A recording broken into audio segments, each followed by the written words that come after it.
once you have the invoice, you can always go back to the jeweler and try to see if, in case you want to invest for the purpose of appreciation only, don't buy the stones. In case you want to invest it as a happiness, as a pleasure, as an heritage, you will have to buy something which looks nice.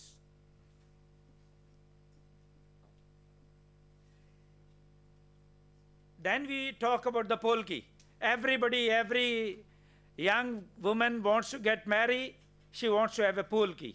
The Sasuji wants the polki, the Dulan wants the polki, and even the Sasuji, the next Sasu, would be mother-in-law, they also like the polki.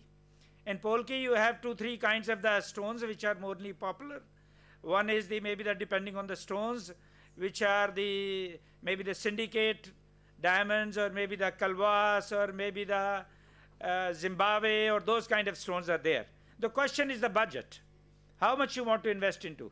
If you want to buy something for life, for something nice, and if you have a lot of money, buy the best. Don't come, because other polki which you buy is just a stone jewelry, nothing else. Unless you are buying something nice, it is just a stone jewelry. But when you can spend money, 50 lakhs to 1 crore on a one-night party, when you can spend about 10 lakhs on a bridal dress, why not to wear some nice jewelry as well? Because the jewelry is actually to enhance your beauty. And to enhance beauty is the woman's first right. When you can spend a lot of money going to parlor, the parlors today, now you can spend about 50,000, 20,000, 70,000. Why not to buy a nice jewelry which will go match with it? Normally, as far as the polki is considered, it takes about 50% of the cost of the polki jewelry is the expenditure spent on creating that jewelry. So you should always be in your mind that unless the time passes by, the polki jewelry, as far as the return value immediately, is not even 50% or 40%. The rest is again the happiness, what you buy. And happiness is the most important thing a human being is living for. Next, please. Time constraint is there, so so this comes the lovely diamond. Solitaires. Every girl wants to buy a rock. Rock about 7 carats, 8 carats, 5 carats, and at least 2 carats. And 1 carat is the minimum. Any girl who comes to our shop talks about a solitaire, whether she has a budget of 1 lakh, she wants to talk about a solitaire. Because solitaire is considered to be one of the best friend of the ladies. So, ladies, when you're walking, even if you're not wearing a very presentable dress, but if you're carrying a 3-carat diamond in your hand, the world is after you. So important thing is, carry something nice, buy the nice diamonds, buy the certified diamonds, like GIA or IGI or HRD. These are the most famous. Never buy a diamond without a certificate. Otherwise, you will buy something which is, you think it is cheaper because it's not carrying the certificate, whereas certificate jewelry would always be comparatively cheaper. But never go for the discounts. Normally people look for how much discount is on the repopit, please. Is it 40%? Make it your point in your life, if you're buying a diamond at 40% discount, you are buying a junk. Buy the best. You have the triple X's, excellent, excellent, excellent, or those kind of things.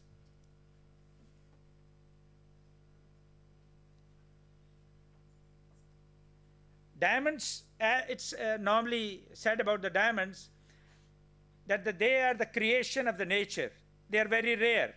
They are very limited. So limited means that even if the miners want to create more diamonds, they cannot. So if you are buying good diamonds, they are going to have a good values.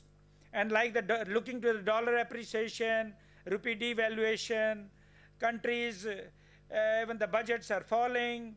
So in certain countries, the total money is, like in Russia, one happened. that the total currency was a failure. हमारे ज़माने में कहा जाता था, मेरे पिताजी, हिंदी आती है ना सबको? मेरे ज़माने में मुझे याद है कि I am for 45 years into this business. मेरे पिताजी मुझको कहते थे और मेरे ताऊ जी कि कौन सी ऐसी चीज़ है जिसके अंदर इंसान को इन्वेस्ट करना चाहिए. वो कहने लगे 4 चीज़ें हैं जिसमें इंसान को इन्वेस्ट करना चाहिए.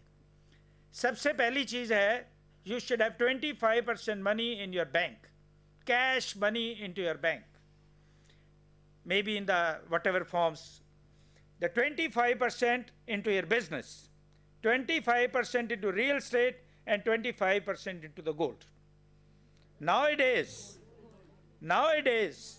you have the shares, papers. Sometimes you don't know what this paper is all about, because it is not that easy game to understand those shares, to those companies. Investigating about those companies, people invest first into those shares and then they ruin their money. If they spend about 800 rupees a share and the share value today is 50 rupees, it is just a paper. So try to avoid the paper, keep something, potential thing in your hand, maybe the real estate or maybe the gold or good diamonds.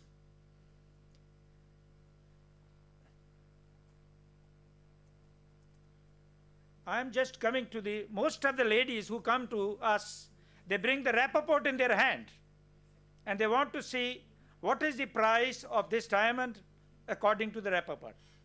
I have just an example of that rapport brought to your presence.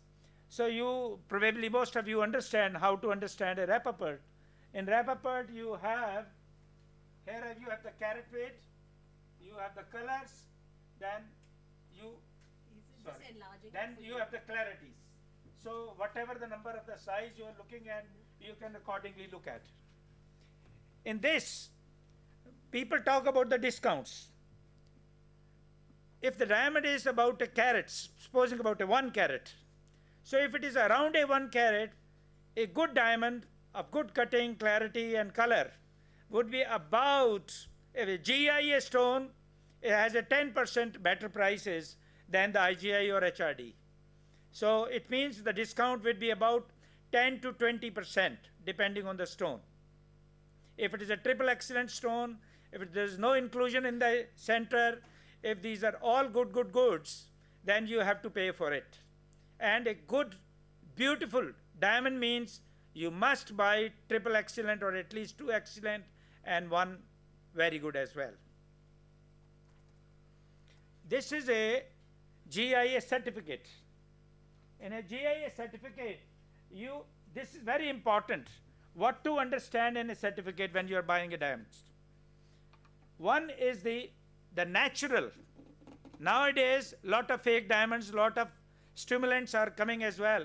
So important thing is to look for a natural diamond. Then the shape, of course, then the carat weight is there, the color clarity is there, polish and symmetry is there. Fluorescence is a very important subject. When you are buying a diamond, if you are buying a strong fluorescence, it is cheaper. If you are buying a no fluorescence, it's expensive. So important thing is the GIA has a better price. You can see the diamonds, look at their inclusions. Important thing is that there should be no central inclusions, but of course it depends on the money you spend. Comes the emeralds. All the celebrities, all the Hollywood, you look at the shows, you will find them full of emeralds. Nowadays, the emeralds which are easily available are Colombian, the best emeralds, and then the Zambian ones. The other classes of the emeralds are very rare and very hardly available. Those mines are already been consumed. But the best emerald you can buy is a Colombian emerald. It stays its color. It is slightly light color. It has a more luster. It looks very beautiful. Whereas Zambian ones they're slightly darker in color. But important thing is, one is the origin, second is the color. What's the hue of the color? Whether you like it, and then the clarity. Of course, in color stones, the important thing is you should not look into the color stones with the eyeglass, because all color stones, they have certain kind of the inclusions in them. It is the color which is the most important. In diamond, it is the carat size, then color, cut, and then comes the clarity, because clarity you can hardly see. So even if you have to buy a good diamond, if you are buying a good diamond, the color is very important. If you are buying a good color, and even if the clarity is slightly weaker, it is still better. Because the most important thing when a person looks at your diamond is the size and the color. And if it is sparkling, it means it is a good cut. So cutting is very important. So when you are buying diamonds. In emeralds, you talk about the emeralds. The best of the celebrities, they are carrying the emeralds, big emeralds. Nowadays, for some of the people, diamond is pass. They want to buy the big emeralds, because that amount of the appreciation which the emeralds have provided is something stunning. The emeralds have gone, so if I would just compare between the gold, diamond, emerald, rubies, the emerald and rubies, they have surpassed all the investments. Silver is there as well. In silver, you see, the question is what you are going to do with silver.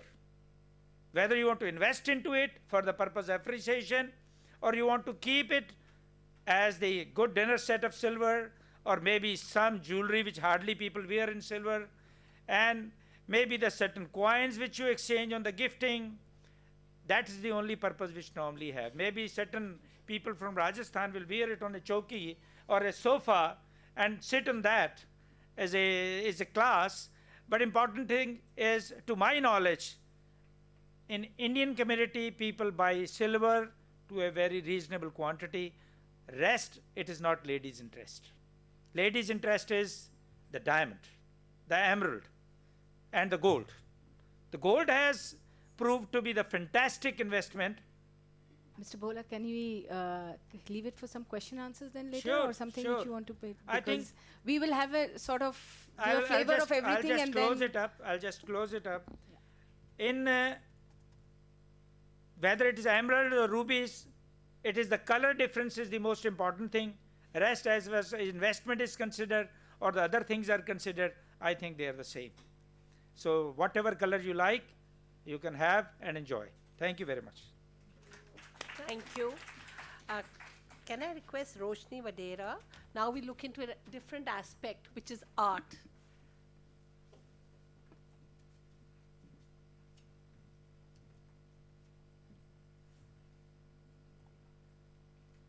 Thank you, Malvika ji, Archana ji, and Flo for inviting me to be part of this prestigious panel. I'll try and be as clear as my other panelists. Quickly talking about the evolution of the Indian art market, the last 10-12 years has seen unprecedented growth in all of the Indian art market. It's now estimated to be $400 million as opposed to the world art market, which is $65 billion.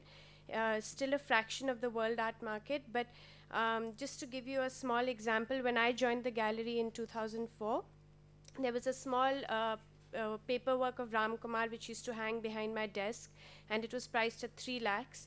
And in a matter of a few months, I saw it going from 3 lakhs to 18 lakhs. And it was very, very exciting. And of course, in 2007, the markets crashed, and the Indian art market also crashed along with that. But that work would still be valued at about 14 or 15 lakhs. So someone who bought it at 3 lakhs still did pretty well. But as compared to the world international artists, we are still pretty undervalued. As you can see, the world record prices of Picasso and other artists like that are over $100 million. And for Raza, the highest paid work is of Raza, which went for $3 million at a Christie's auction 2 years ago, and it was actually bought by a Delhi collector for $3 million. So why do we collect? We may collect for prestige reasons, for social status, the look what I've got factor. we could collect for investment reasons, but I hope that all of us have some passion in us. So what makes investing in art so exciting is that you have the opportunity to enjoy your art, beautiful works of art in your house on a daily basis, whether they're going up or down in value. The whole act of selecting and purchasing, acquiring a piece of art, the kind of time that you would spend in acquiring the work of art is also very exciting. And of course, investing in culture, and you're actually collecting a piece of history. And the reason that we are all here watching your Subodh Gupta go from 5 lakhs to 1 crore in 3 years makes us all very happy and proud. So the pros of investing in art is that it offers diversification. It's not correlated to real estate, stock, and different asset classes. There's also a huge range of sub-markets. Like if you see these two paintings of Anju Dodia and Souza, they're not correlated to each other. The Anju Dodia could be going up in value and the Souza could be going down in value. And the art prices have also outperformed equities and bonds over time. And what I spoke about earlier, the non-economic rewards of actually enjoying your work of art, even if it's going up and down. Cons of art as an investment, we won't spend too much time here. I hope that you all buy art from me. But the market is quite transparent, not transparent at all actually. If you go to one gallery, the same size Hussain work could be 20 lakhs, and if you come to me, I'll say 10 lakhs, because you all should buy from me. So, but it's also illiquid. If you want to sell a piece of art, it's not like stocks or bonds where you can sell immediately. And it also doesn't give regular revenue stream like real estate or stocks. You don't have dividends, you don't have rent. And there are a lot of fakes in the market, which we have to be careful of. And high transaction costs. When you actually go out to sell through a gallery or auction house, there's always 10-15% commission. So who makes a good investor is someone who actually does a lot of research, someone who spends time at museums, exhibitions, has intellectual curiosity to actually understand what they're buying. They also have their own style. They don't just imitate another collection that they've seen. They collect in depth, whether you're collecting Bengal school or contemporary art or a particular artist. Someone may want to buy 20 drawings of Souza. That's the kind of investor who actually ends up doing well usually. You also develop relationships with artists and galleries so that you get the best access to works in every exhibition, and you take risks. You buy something that you like and you hope that it will be millions of dollars in a few months. So in what all can we invest? Emerging artists, the challenge is to find the next art star. Understanding the artist's works is sometimes difficult because they're conceptual in nature. They could be installations, they could be videos. And there's not enough research and documentation out there, so it is a bit more difficult. But even if a small percentage of your values go up, then the collection is considered a success. Or you could buy the old masters like Hussain and Raza and artists like that, where there's a lot of research, documentation, books, and you know the historical facts. Or you buy something that you like this photograph of Shilpa Gupta, which a lot of people may not understand. But taste is not a subject of debate. If you go out there to sell, you only need one other person who likes what you like. So if you buy modern Indian art, modern is the senior artists, the masters, then the value to risk is very attractive. The top quality works are unfortunately already in permanent collections, so they don't come up for sale very often, and they're actually usually bought by Indians because Indians feel a connection to the cultural heritage and they feel like they're buying a piece of history from their country. Whereas if you buy contemporary Indian art, there's a lot more speculation, but there's also a lot more international support because there are galleries and international collectors who resonate with the political and social themes that contemporary artists are dealing with, and you're collecting anticipated history. What makes a great artist?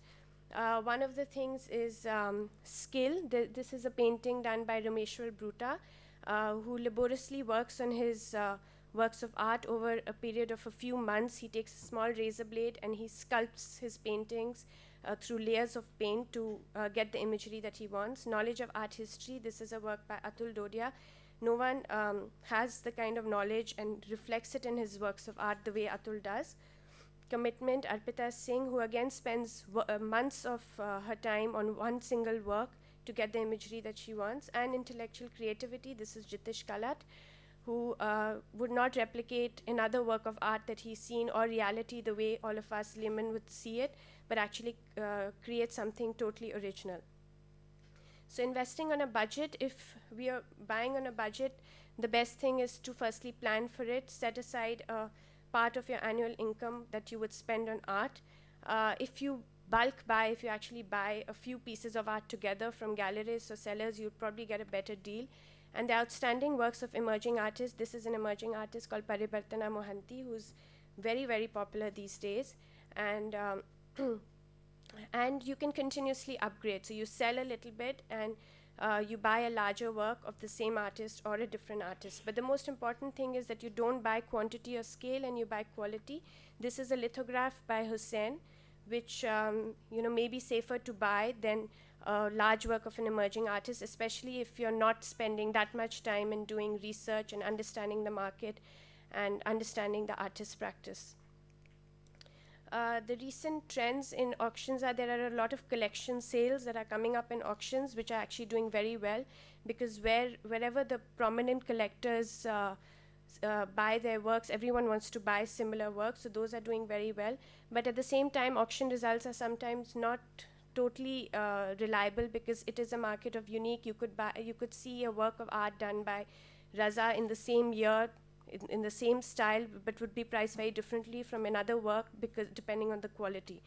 And also auctions very often the works of art go very high, because two people end up competing with each other, and ego comes in the way, and they end up spending 10 times more than what the artist would usually go for.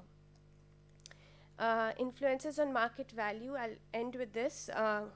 The regular influences are, of course, supply and demand, critical writing, where the artist is exhibited, what kinds of museums, which gallery the artist is represented by.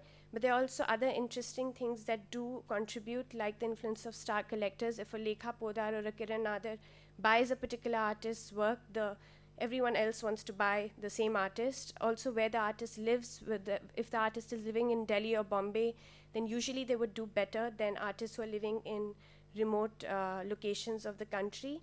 And one of the other things is the impact of the artist's personality, and no one reflected that better than Hussain. He's the only recognizable face of Indian art. I'll end with a small story. He went to buy butta with my father to the Defense Colony market, and while he was waiting, he made a small drawing and he gave it to the butta wali. And the next day, my father went back and offered her 10,000 rupees and said, "Give me the drawing." And she said, "No, get lost, because I know it's going to go up in value." So hopefully there'll be a lot more Hussains in the Indian art world. Thank you. Thank you. This is very interesting. Neena, I think your presentation is there. Neena, come. Your presentation.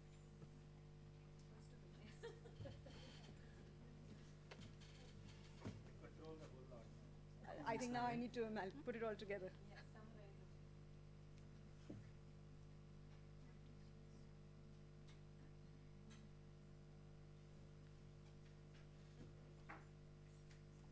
So which one now? Which is the button I use? No, to change the slide? You can give it the remote. No, this is okay.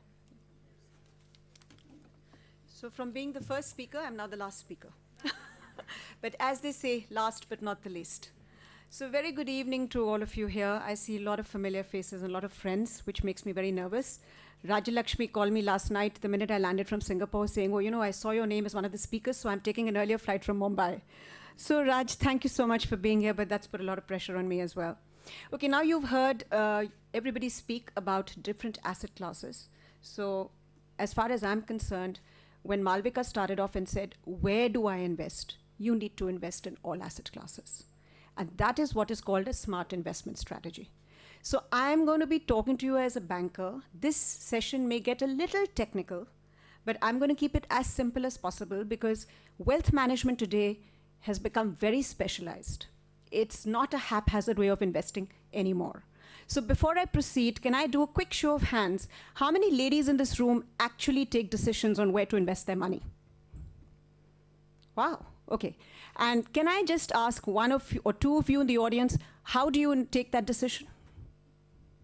Show of hands. Yes, please. Yeah, but how do you decide where to invest it?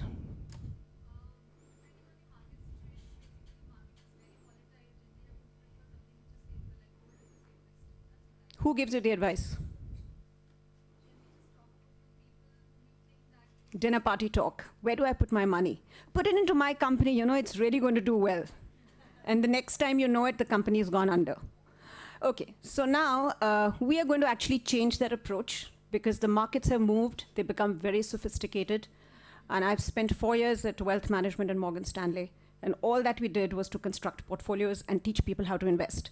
And in the 4 years that I was there, I noticed I started off by talking to men. But by the time I left, I was only talking to women. So it just goes to show that women today are economically independent. And you know, they do have a say in where they want to put their money, what they want to do with it, and you know, what kind of returns they expect. So very quickly, I'm going to walk you through 4 slides. The construct of my presentation is follows. You have to have a very disciplined approach to investing. So you need to ask yourself a few questions. Then we will get into the process of asset allocation, because what you heard across the room now is different asset classes. I'm going to put it all together and then give you a model portfolio which talks of shares, it talks of debentures, it talks of real estate, it talks of art, it talks of commodities. So, you know, you have a very comprehensive asset allocation and a comprehensive model to invest. And that model then you keep track, because that should really address your investment goals and what you want to achieve over a period of time. So I'll really keep this simple, but if it gets technical, please do stop me. I apologize for that. Okay, so very quickly, I'll skip the first slide. What is a disciplined approach to investing? So I think you need to ask yourself a few questions. One is, what are your investment objectives? What are your goals? What are your constraints? And what is your time horizon? So what could be a good goal? A goal could be either strategic or it could be tactical. I'll explain this. A tactical goal is a short-term goal. For example, if you want to buy a house, and you want to buy a house, say, in the next 12 months or in the next 24 months, that's a tactical goal that you want to achieve. A strategic goal could be, okay, I want to plan for my daughter's wedding. You know, my son needs to go to college 10 years from now. I need to plan for that event. Or I need to plan for my retirement, depending upon how old you are. Now, that's called a strategic allocation, right? Then we will talk about what are your investment objectives. So, you know, you will define and say, okay, capital preservation. You know, I don't want to erode my capital.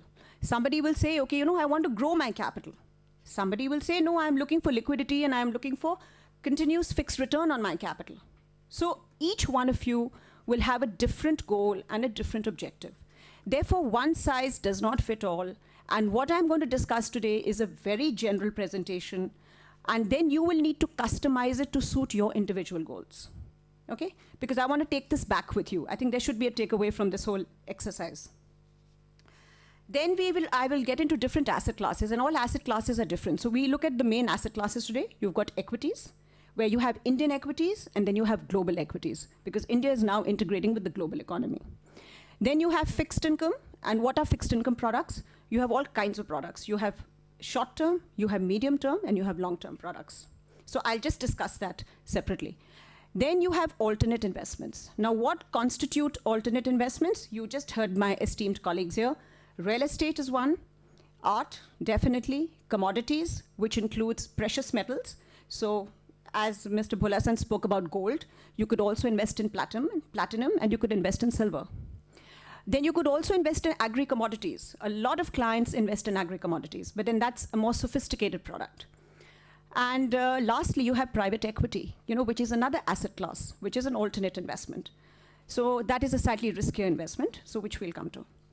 Now, when I talk about a disciplined way of investing, I also don't want you ladies to get very emotional, you know, because people get very emotional about their wealth.